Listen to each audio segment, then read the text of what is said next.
Welcome to Dialogue for August 8th. My name is Adele Elliott and I will be your host this evening. At Dialogue, we will meet creative and interesting people and allow time for in-depth conversations.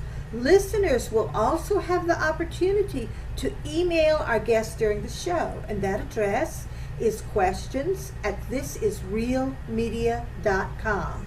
questions@thisisrealmedia.com. And we're assisted in the studio tonight by Mr. Chris, who will make sure everything is running smoothly. And so we have so many fascinating guests scheduled for the coming weeks. I'm looking forward to speaking with a few of our many wonderful Southern writers and people making a difference in our world. I hope you'll tune in. Remember, Dialogue airs on Thursdays from 8 to 9 p.m. Central Time. Invite your friends to join us. Go to thisisrealmedia.com. Okay, tonight we're so lucky to have Merle Temple in the studio. Merle Temple is a native of Tupelo, Mississippi. He received a BPA and a Master's of Criminal Justice at Ole Miss, the first captain of the Mississippi Bureau of Narcotics in the 1970s. We will not talk about age, okay? He was class president of the New England Institute of Management and a graduate of the DEA Academy in Washington during the early days of President Nixon's first drug wars. While working undercover, he had so many adventures. One time he was held hostage. He also assisted police to save a deputy mayor's wife who was being held hostage by a gunman. He's received more awards than I'm even going to try to mention, but tonight we're here to talk about his novel, A Ghostly Shade of Pale, inspired by experiences in the Mississippi Bureau of Narcotics. Also, we're going to ask a couple of questions about his sequel, A Rented World, based on events in the Bell system and in politics. Welcome to Dialogue. Thanks, Adele. It's good to be here. And you know, we also should say welcome home, because you have been like on a whirlwind tour. Well, we've been in Hollywood for Yay! about 3 weeks, having a good time, meeting with movie producers, going to the set of Criminal Minds and Major Crimes, and meeting movie stars and autographing books for the cast. That's pretty exciting. Had some book signings there too, and in Las Vegas also. It's been a fairy tale. It was a fairy tale trip. Yay! Well, I think we need to start about talking about A Ghostly Shade of Pale. That's the first thing we need to talk about. Could you tell our listeners a little bit about what is it about? Well, A Ghostly Shade of Pale is written as fiction, but it's based on, loosely based on experiences that I had in the 1970s when I was fresh out of Ole Miss, and I emphasize the word fresh, naive, wet behind the ears, and didn't really know what we were getting into at that time. And President Nixon had just declared the first war on drugs in 1970, and so I went right into the newly formed Mississippi Bureau of Narcotics. First as an undercover agent, then an investigator, and finally as the first captain in the Bureau. And so Ghostly chronicles those days, and it's a rich time to draw from, looking back now 40 years for an author, because so many divergent challenges kind of collided on the same stage all at once, and I think really kind of made America question its self-image a little bit. We may have lost our way a little bit during those times. Yeah, they were tough years. They were very tough years. Well, so the main character, the protagonist, is named Michael, and so is that pretty much you? Everybody thinks that. Well, that's what everybody asks me. And Michael, of course, is loosely based on me. And they say that Southern Gothic writers use their books and some of their characters to examine their own past, their own triumphs, and their own failures. And I would have to say I plead guilty to that. Yeah. I do that as well. Yeah, but they also say write what you know. So it'd be kind of crazy to go too far away from what you know. Now we have been. We do know you're going to do more books, so I don't want to get too far off the subject of A Ghostly Shade of Pale. But when you do the other books, are they all going to have Michael in them? Yes, Yeah. Michael will. It's a trilogy. It's a trilogy. Ghostly's the first in a trilogy, and Michael will be followed throughout the series of books. Well, and his poor girlfriend had a little trouble, so is he going to get a new girlfriend? Well, there'll be many things that happen to Michael along the trail, and as he's on a voyage of really of self-discovery, and really he's a man trying to seek God. Yeah.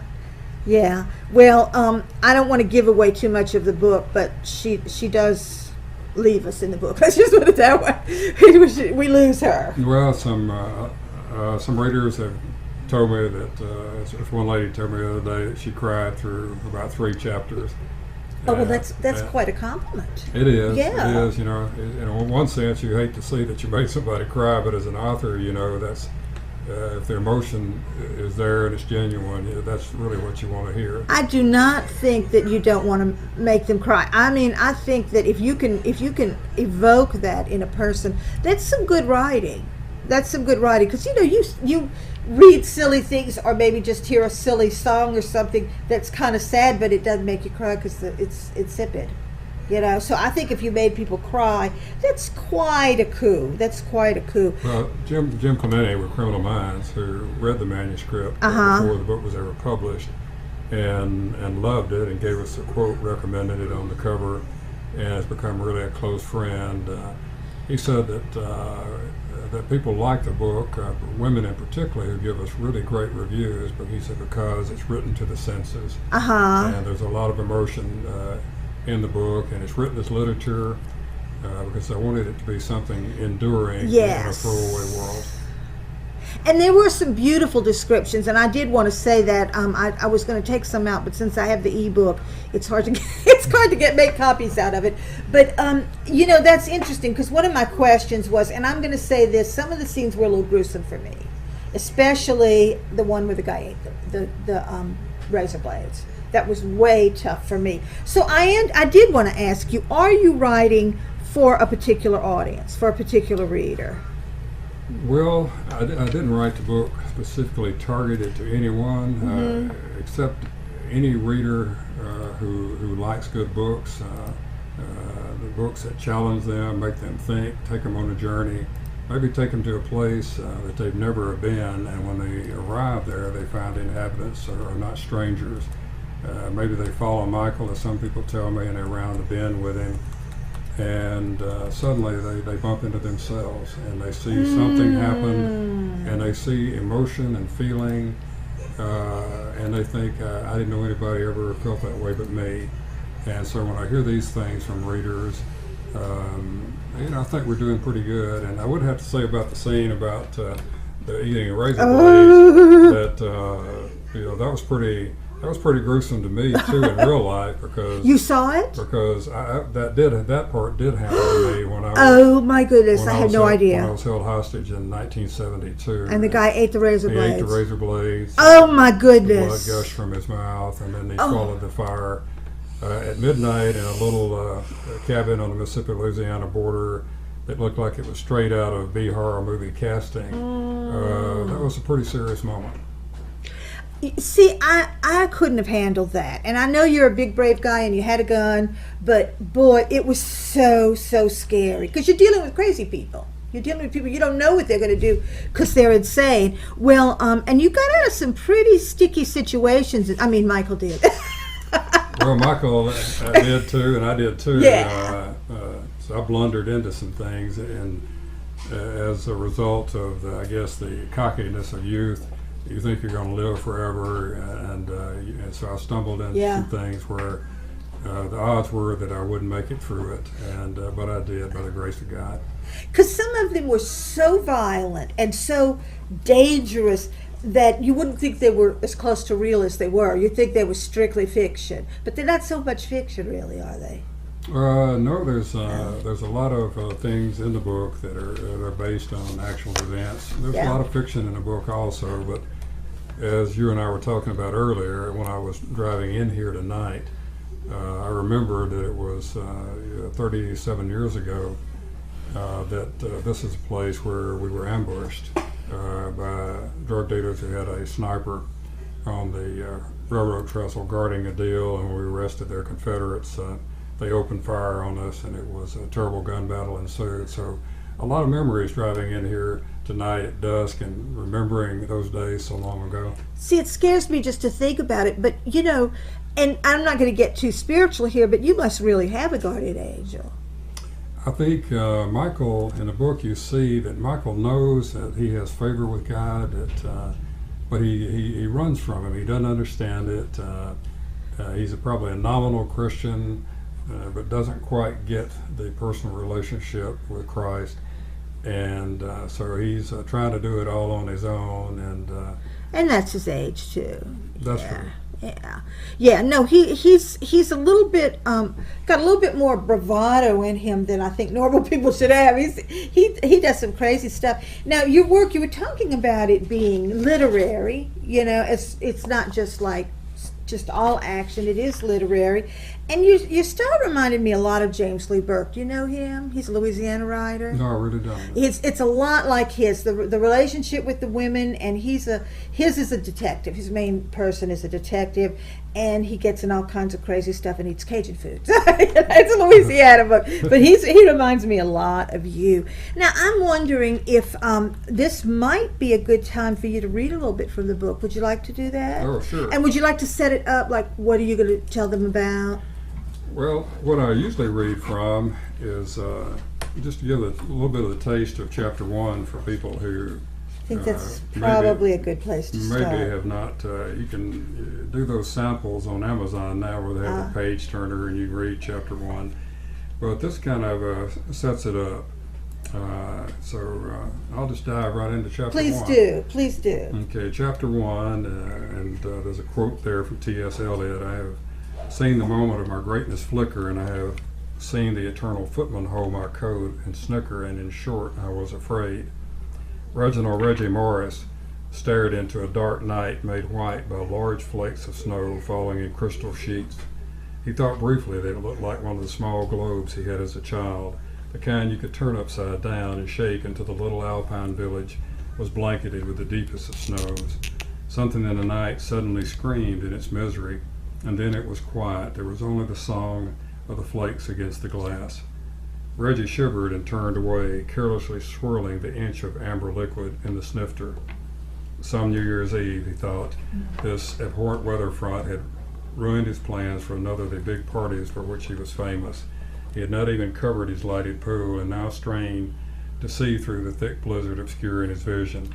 It looks more like Maine than Mississippi out there, he muttered to himself. Many years a pool would have been fine for a Christmas or New Year's gala. His remote lodge was nestled high atop a rise, far from prying eyes in the deep forest of the Tombigbee River Valley near Columbus, Mississippi. Some nights Reggie could still hear the almost feminine shrieks of southern panthers that roamed the area as they passed through their large territory, marking their presence with unsettling screams.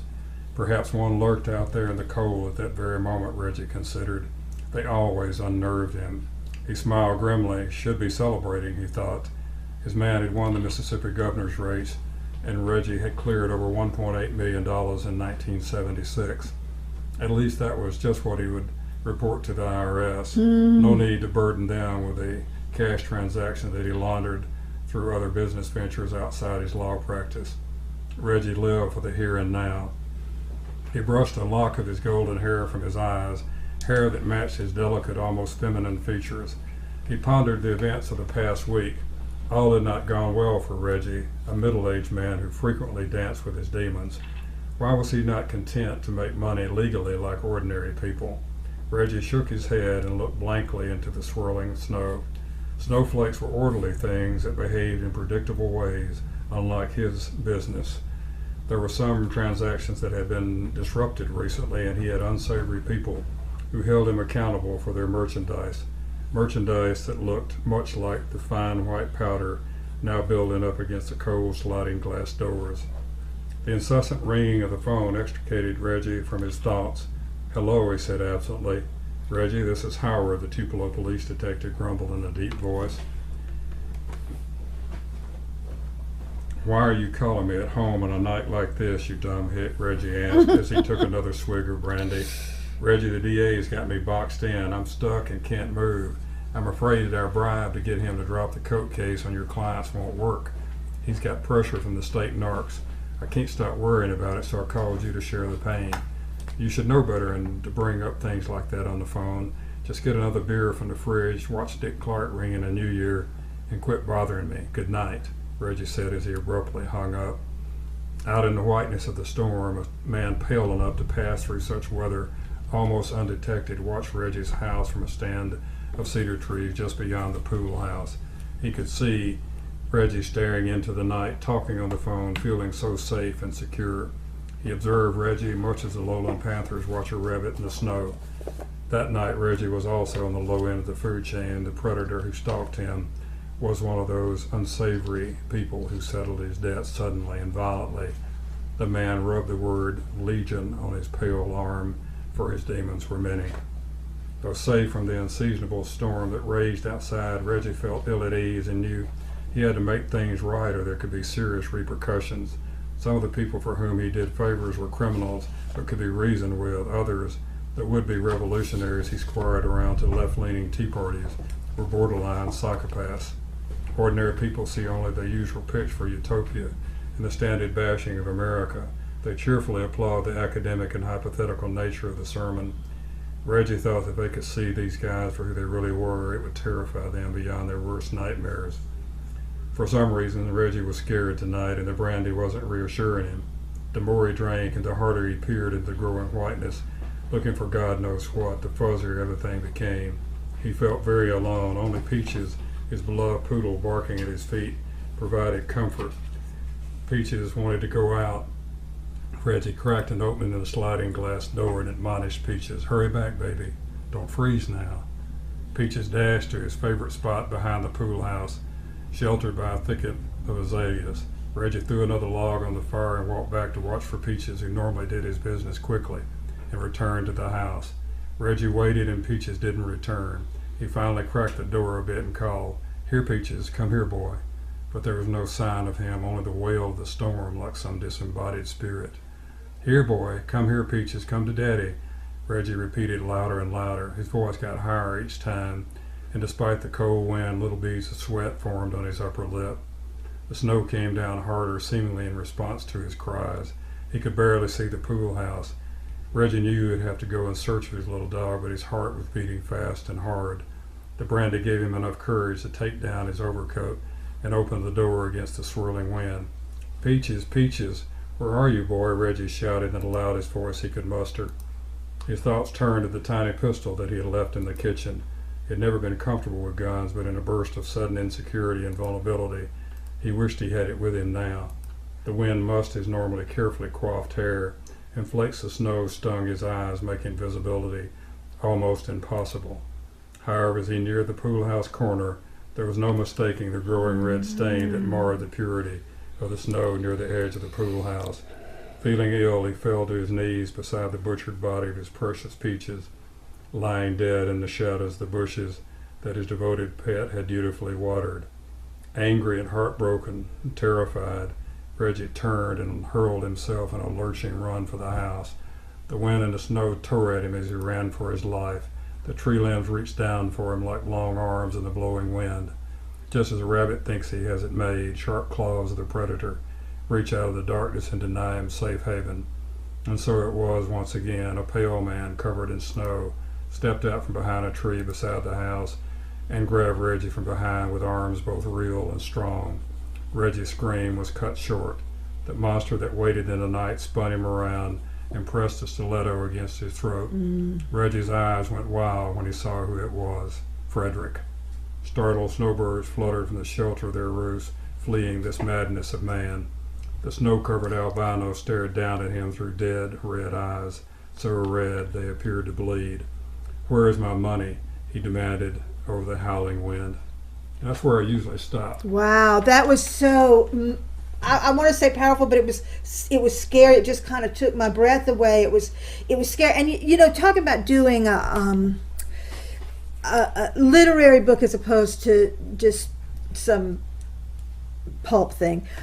You have some really, really good contrast in there, like the azaleas and the snow, and it's so pretty and everything. And then all of a sudden, you got the real scary stuff, the blood and everything. It was really good. It was really kind of like it was hitting me right in the middle of my chest. It was really, really, really good.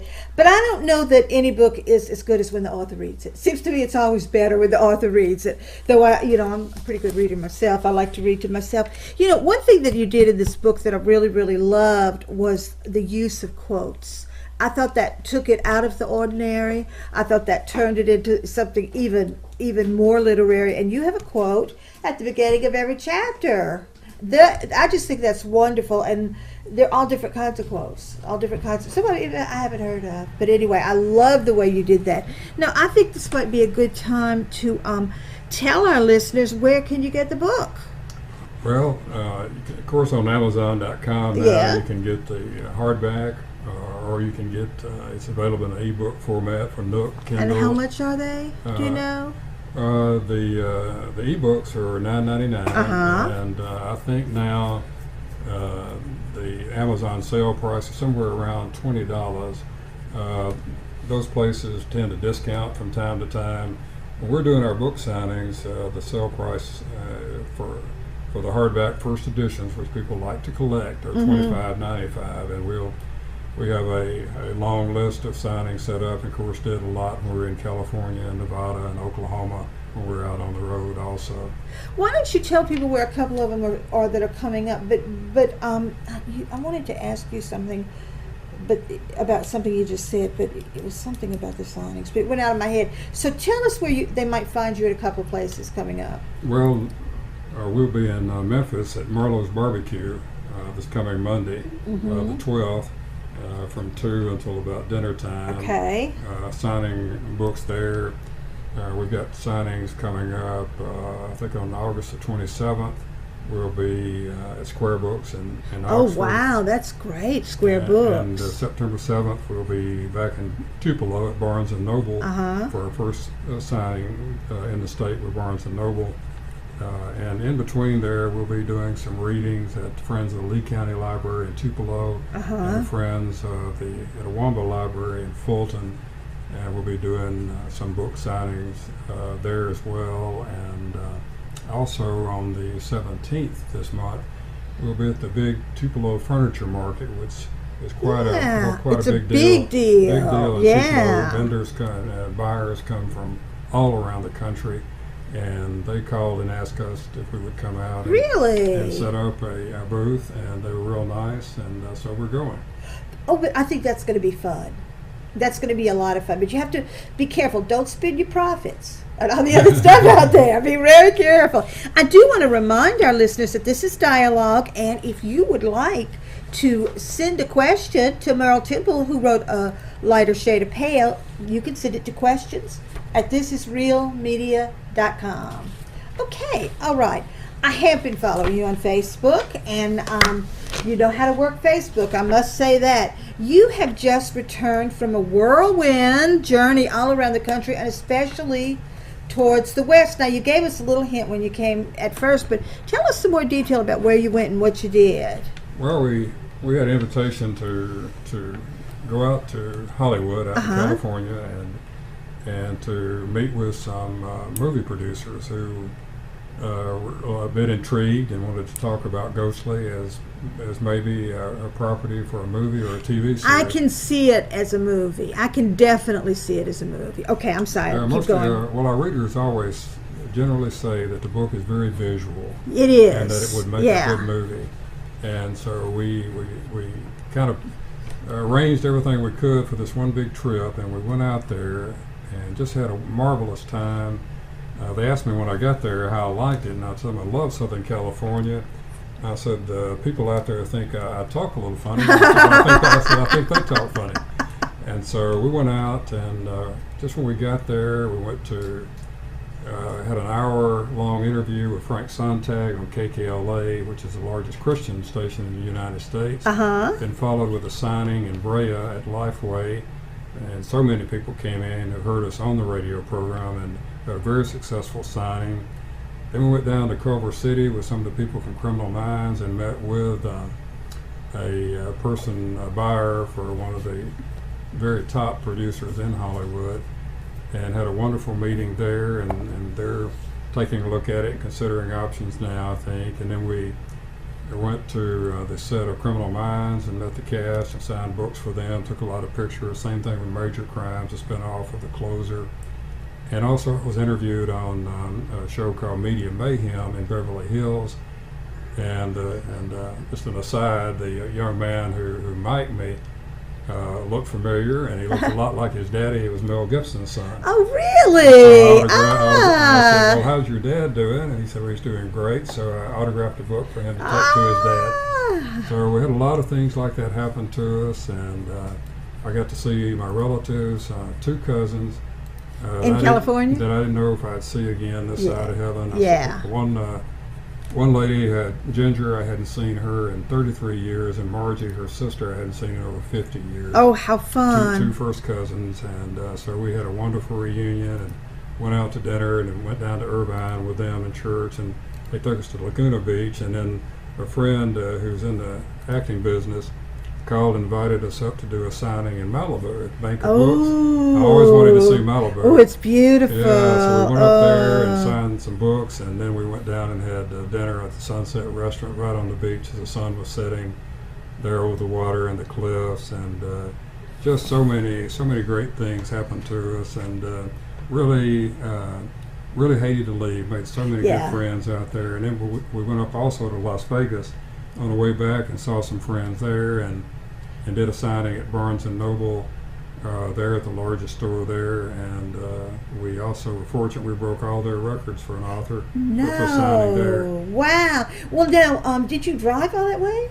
We drove all the way. I'll have to tell you, on the way out, we had so many books in the car that there was no spring left in my shocks. Oh, on my no. Nissan And that's a heavy book. We were riding down right on I-40, and but much lighter when we came back. Oh, that's wonderful. Now, maybe this would be a good time for you to tell our listeners the address of your website and how to follow you on Facebook, because you have a lot of interesting posts. Yeah, sure. If you want to look at the book site, it's at www.merletemple, MERLETEMPLE.com. And if you want to drop me a line anytime, it's just merletemple@bellsouth.net.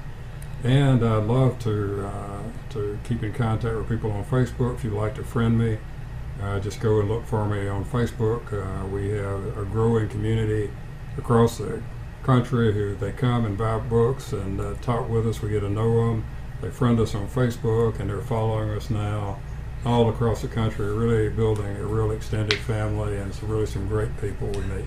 Well, I've been following you, and for people who are listening, it's really interesting because he's posting lots of good pictures, and he posted a lot of pictures of when he was in California with all kinds of people that you would recognize. So that was very, very interesting. Now, if you do sell your book to Hollywood, they're going to mess it up, right? They're going to change it all around. Well, we've had that discussion that. Of course, if you go with a big producer and a big movie, they told me, they said, well, that the average time from inception to hitting the screen is 4 to 10 years. And you are kidding. I said, gosh, I may not live that long. Really? And then they said there's a good chance, too, they'll change it all up. Yeah. And so I would think right now, we're probably leaning a little bit more towards a TV series. And we've already discussed a name for the TV series. We've brainstormed and come up with a name, because The Ghost of Shade of Pale is a good book or movie title. Yeah. But it's not quite right for TV. Yeah. And so on network television especially, they're much less likely to have a character who is based on me doing things that I might find reprehensible. Yeah. So do you want to tell us the name that you're looking at? Well, one name that we're looking at is Southern Nights, K-N-I-G-H. Oh, I like that. I like that. I definitely do. I'm glad you brought that up. I do need to interrupt now, because, Chris, this might be a good time for you to talk about the sponsors, if you don't mind. Thank you. Okay, we're back with author Merle Temple on Dialogue. And if you'd like to send him a question, the address is questions@thisisrealmedia.com. Okay, Merle, I'm going to ask you a real personal question here. Hemingway said There's nothing to writing. All you do is sit down at the typewriter and bleed. Do you enjoy writing? Oh, I love to write. You love it, really? I love to I'm write. very If I were surprised. doing what makes me happy, I'd be back right now finishing the sequel called The Rented World. But as I tell people, which is a good thing, because many people are asking me who read the book early, they're wanting to know when the sequel's coming out, which is a good thing. But I tell them that I have to promote this book, or people won't know about or care about the sequel. Right. But I am happiest when I write. I did a lot of writing in my life, but technical papers, political speeches, op-ed pieces, things like that. And writing a novel is an entirely different thing, and it can be difficult learning to speak in other voices and other tenses. Yes. And carry a lot of diverse threads, such as are in Ghostly, to have them all arrive at the end of the big book with integrity and be accurate, and the ages and the names and the nicknames and the associations are all correct. And there are a lot of characters in that book. A lot of characters, men and women, and different kind of classes of people. That's kind of hard to do. Yeah. Yeah, you did a wonderful job with that, and like you're saying, the continuity is really hard, because if you say something early in the book, like this person was wearing this color, and then later on you say, oh yeah, but they were wearing plaid, it just, people catch that. They totally catch that. So do you have a discipline? Like, do you write at a certain time of day? Is there some kind of like ritual that you go to? No, I don't. I've had a lot of young writers approach me at these signings and ask me about it, and they say that they're told the standard thing that you must budget a certain amount of time each day, 30 minutes or 45 or an hour or whatever. And I tell them that doesn't work for me. You can force yourself to sit there, but what I found is that what you write during that time really won't be very good. What I do, I wait on the Holy Spirit to approach me. And when I feel that download from above, as I call it, again, that's when I go to my word processor and just try to keep up. And when I finish, it may be 100 pages, and I look at it and say, oh my goodness, did I write that? And it's usually, that's the good stuff. When you sit down and you force yourself into an artificial writing scenario, at least for me, it's not very good, but if it works for somebody else, I'm happy for them. That's just not the way I do it. I totally agree with that. It's kind of like, okay, I've got this pressure, I've got to write right now, and when it comes, it comes. So do you really think, from something you said, I will ask you this: do you really think that you're channeling something else, that it's coming from somewhere else, or is it all you? Oh no, absolutely not. I think people used to tell me in my writing that I had a gift and I should do this and that with it, but I am definitely the beneficiary of the Lord, and I'll let Him lead me. And I became a much better writer when I yielded to Him, and my whole life turned around completely in ways great and small when I gave up my will to His will, and so that's changed my whole life, not only just as a writer. Yes. How long ago was that? Was that a long time ago? No, it's only been about 7 years ago. And to really make that total surrender and total turnaround and everything, and but so many good things have happened to us, and the Lord is just out in front of us, opening doors that I could never open. So many things have happened to us on this book. All the experts told me what could not happen, should not happen, will never happen. Well, all of that's happened. I think listening to experts is a bad idea.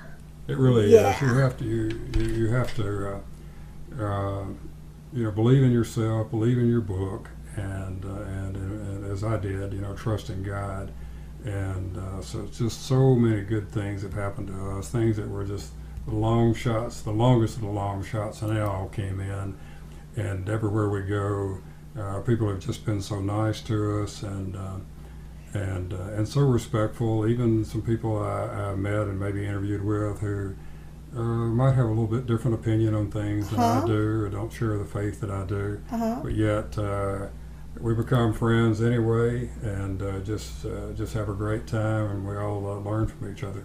Well, life would be pretty boring if we always hung out with people who were just like us. Oh, absolutely. That would be horrible. Well, talking about people giving you advice and kind of negative advice, you can't do this, you can't do that. Sometimes it seems like people just don't want anybody to succeed. It seems like they kind of almost want you to fail. Well, I think some people, live within a very small paradigm that they lived in for a long time, and they're afraid to take chances. They're afraid to push outside of that paradigm to change the status quo, and it's very frightening to them. Yeah. And in the old days, when pioneers pushed out across the country, there was always somebody up on point.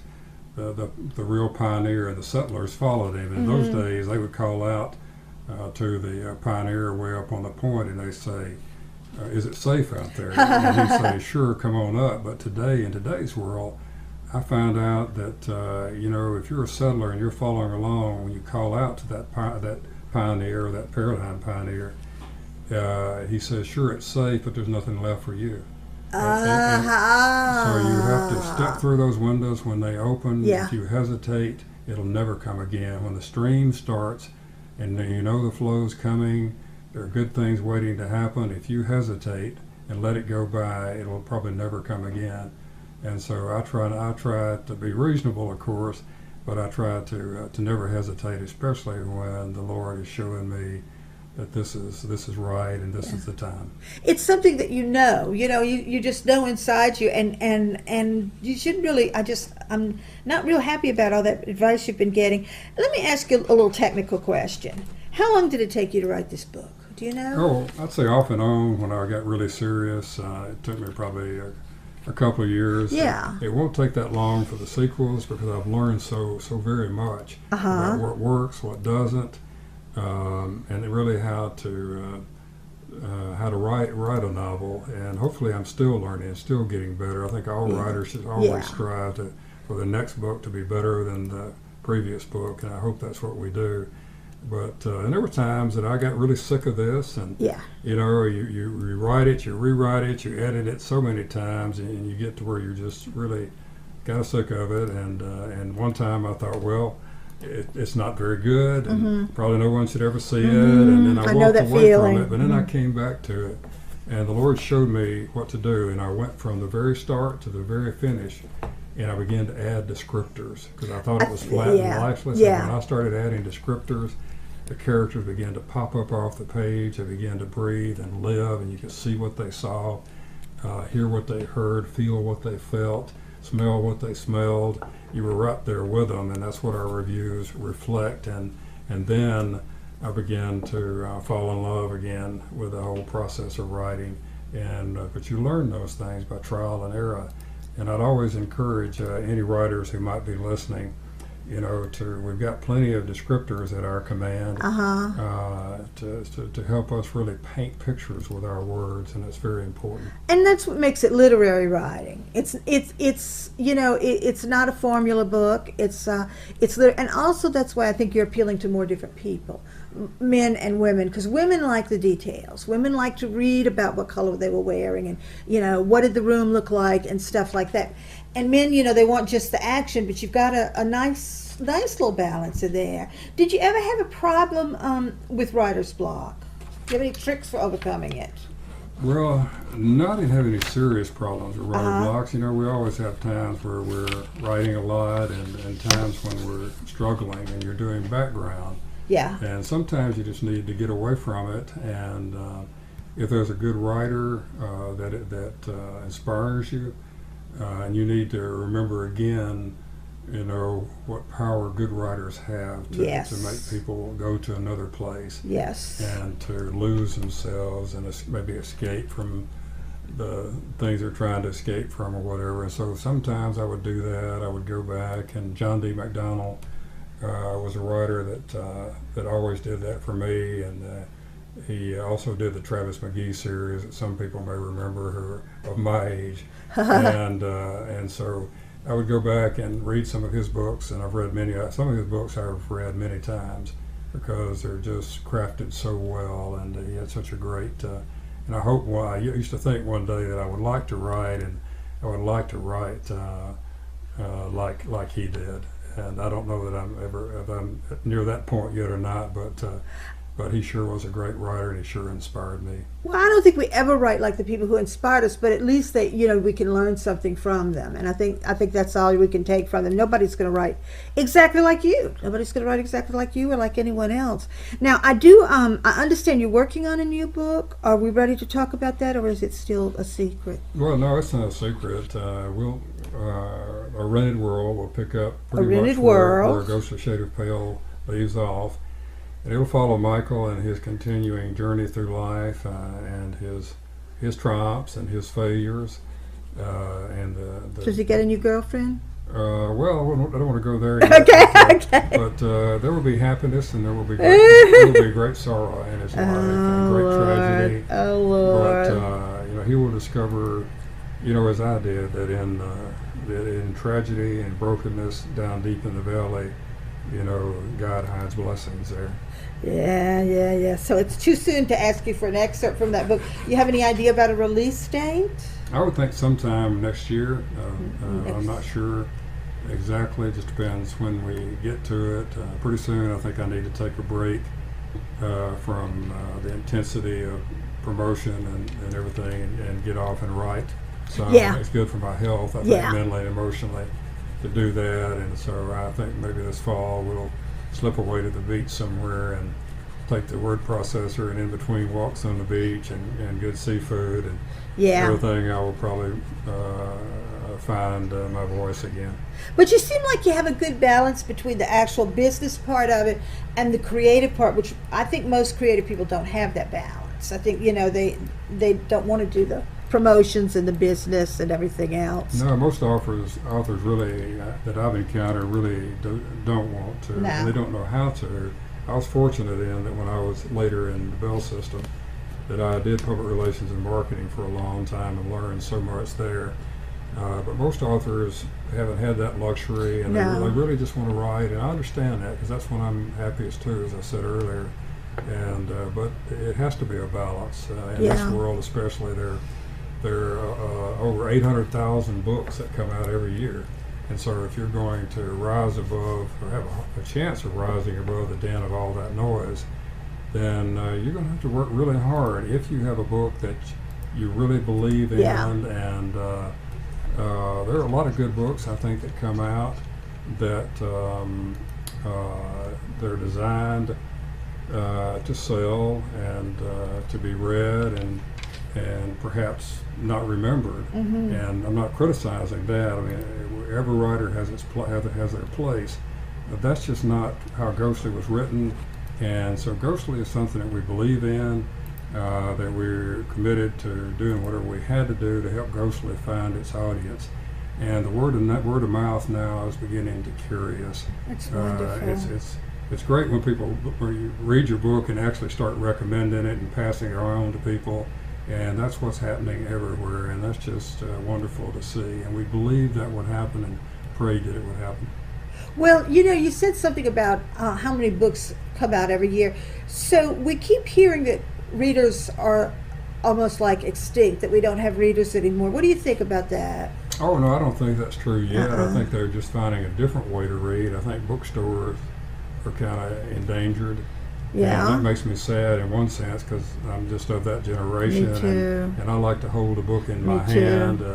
But there's so many platforms now, as they call them, for people to read on, and so many gadgets they carry around that they read on, large and small. And so I'm all for that. However people have a chance to read, that's a good thing. And when I see it in my book signings, I see a father or a mother bring in their children, and I see that they've instilled in them a love for reading. I always compliment them as good parents for doing that. That's a theme for a lot of the people who come on the show. Most of the people, a lot of writers, but some of them are educators, and some of them are people who just really, really care about literacy. And that's one of the recurring themes I hear about. What are the parents doing? Are the parents teaching them this and all that? So I do want to make one other announcement.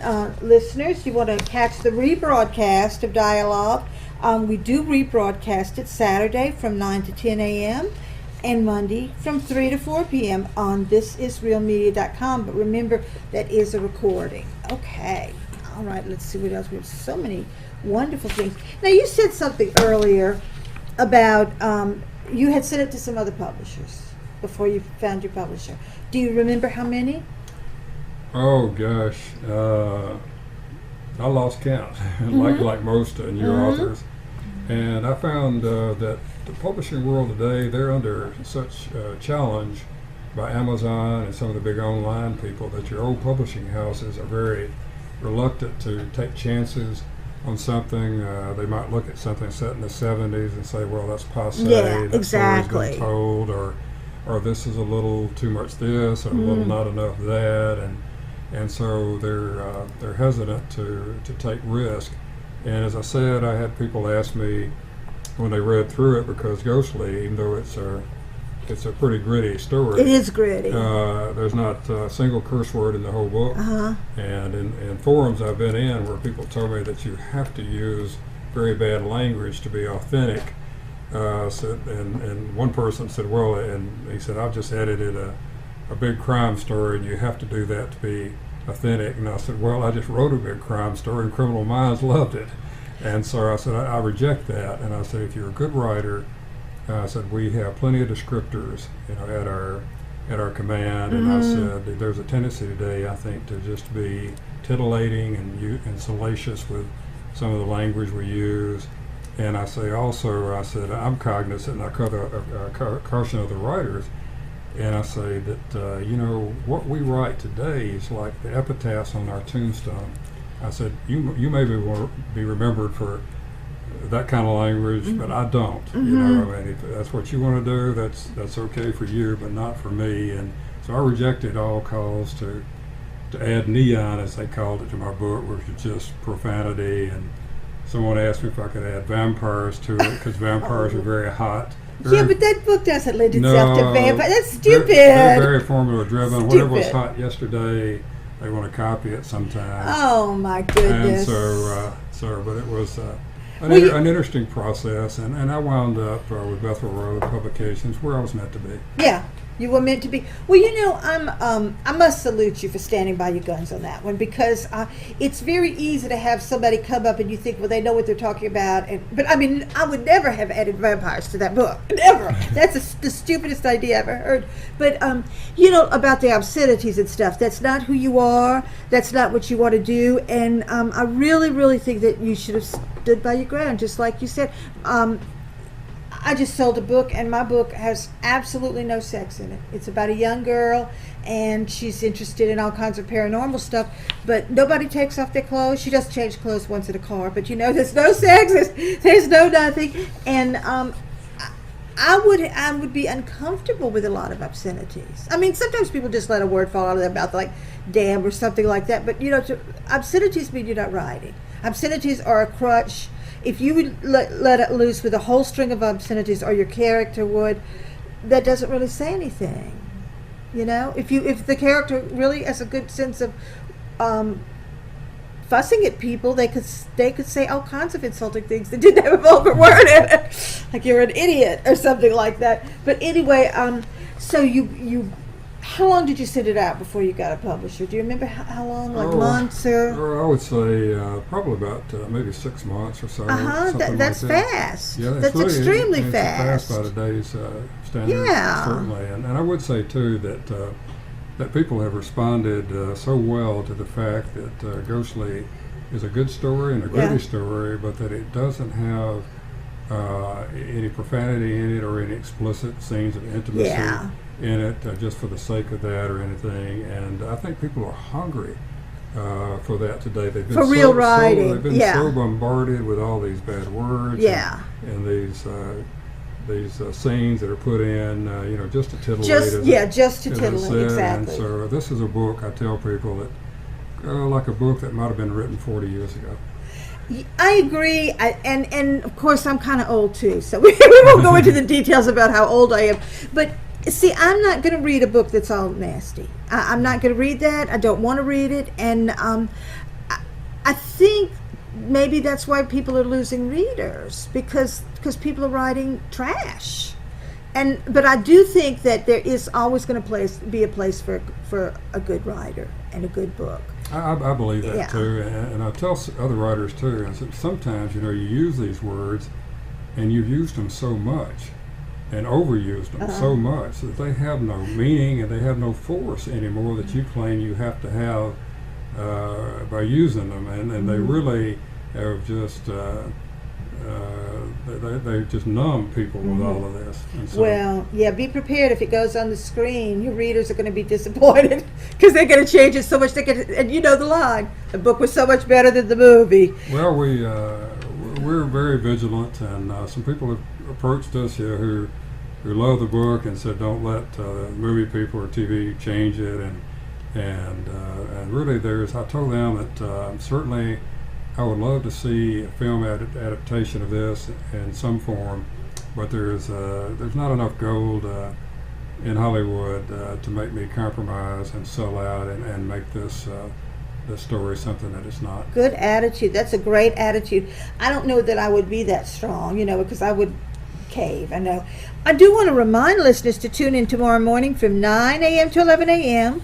Central Time. I always have to say Central Time because we have listeners in other countries.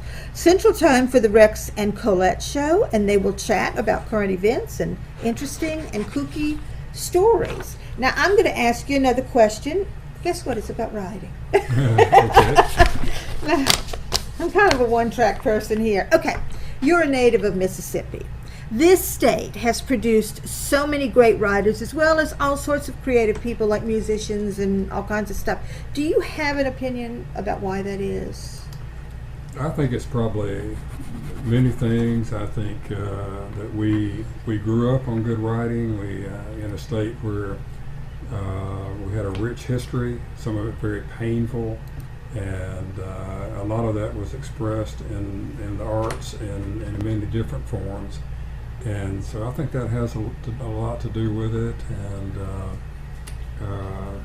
and probably like myself, I had our grandmother and other people who were great tellers of stories. They passed down the oral stories, and they were writers in their own way with their oral stories. And so I try to pass some of that on in this book. And Pearl, the grandmother of Michael in this book, I kept the name of my real grandmother, Pearl, because I promised her over 50 years ago that I would never forget her. She asked me to never forget her, like that was possible. And so in this book also, I kept my promise to Pearl. And Pearl dispensed those peppermint candies to me, just like she did to Michael in the book. And it's a good grandma name. Sounds like a grandma. Yeah. Well, now, maybe we've already done this, but I do want to do it again. Could you tell our listeners again where they could get your books, and why don't you give them the address of your website again? Okay, well, the website is merletemple.com, merletemple.com. One of the easiest places now, of course, is to buy the book through Amazon. Yeah. Barnes & Noble is just coming online, but Amazon, you can get them there. They're selling at a pretty brisk pace there now. If you're around this area, Gumfrey Bookstore in Tupelo has signed copies, and they're on the bestseller shelf there.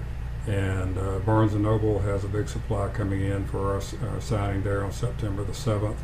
And the Lifeway store in Tupelo has some in stock, as well as Square Books in Oxford also has some in stock right now. And Turnrow Books in Greenwood and Lemuria and Jackson have some in stock as well. And some of those are some really good bookstores, famous bookstores.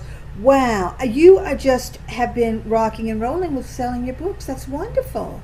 That is wonderful, and I'm sure people are enjoying them very much. Now, you have a long history, mostly in law enforcement, and I want to ask you, all those years that you were doing other things like marketing, public relations, law, were you writing during that time? Well, I wrote, like I said, I wrote a lot of different things. But like not creative stuff? Well, I did op-ed pieces, and I wrote speeches for political candidates, and things involved with my job and with the many nonprofit boards that I chaired.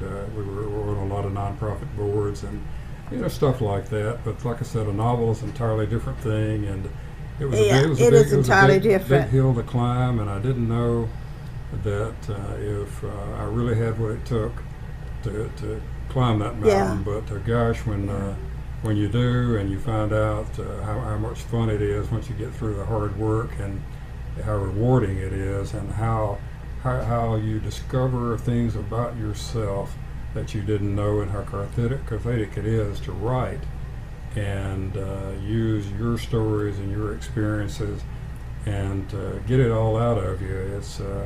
It's quite a process. It is, and there's some strong sense of accomplishment just to say you finished a book.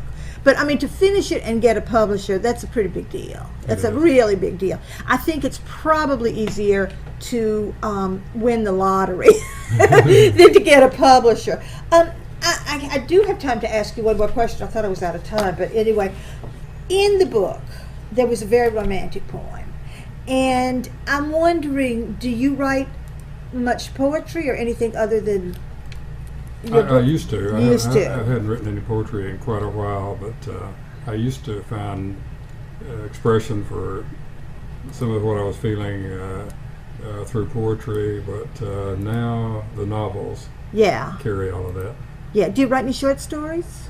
No, I'm just, I really don't have time. I'm just focused on writing the trilogy. I feel I'm on a mission to get those out with whatever time I have left in this life, and to make them as good as I can, and to get out and meet people, and that's where the treasures are, is out on the road, and the stories that people tell me. Sometimes I meet people at these signings who come in and they talk to me, and they pray with us, and they cry with us, and they tell me that right back later I get the nicest notes from people through Facebook and through email and U.S. mail even today, and telling me what the book meant to them, what they discovered in the book about themselves, and those are the things that are really important in life. And do you have people who say, "Oh, after I met you, I went out and wrote something"? Well, I do have some that told me that they were inspired, and that the advice that I gave them encouraged them, which was not maybe quite the typical advice that they would get from school or class about what to do about their writing, and they felt encouraged by that, and I really, really love that. I met the nicest young people out on these book tours. Well, I mean, it was so much fun having you. We're almost out of time, huh, Mr. Chris? Yeah. Oh, you were such a good guest. Now, I hope you're going to come back when you release the next book. Oh, absolutely. Can you come back? Good. Okay, well, that was Merle Temple. We were talking with Merle Temple tonight about the first book of a trilogy, and it's all very exciting, very well written, and very adventurous, I guess you would say. And I'm going to close tonight with a quote from another native son of Mississippi, Tennessee Williams. And he says, "Some mystery should be left in the revelation of the character in a play, just as a great deal of mystery is always left in the revelation of character in life, even in one's own character to himself." So good night, and please tune in for Ask the Psychic after a brief musical interlude.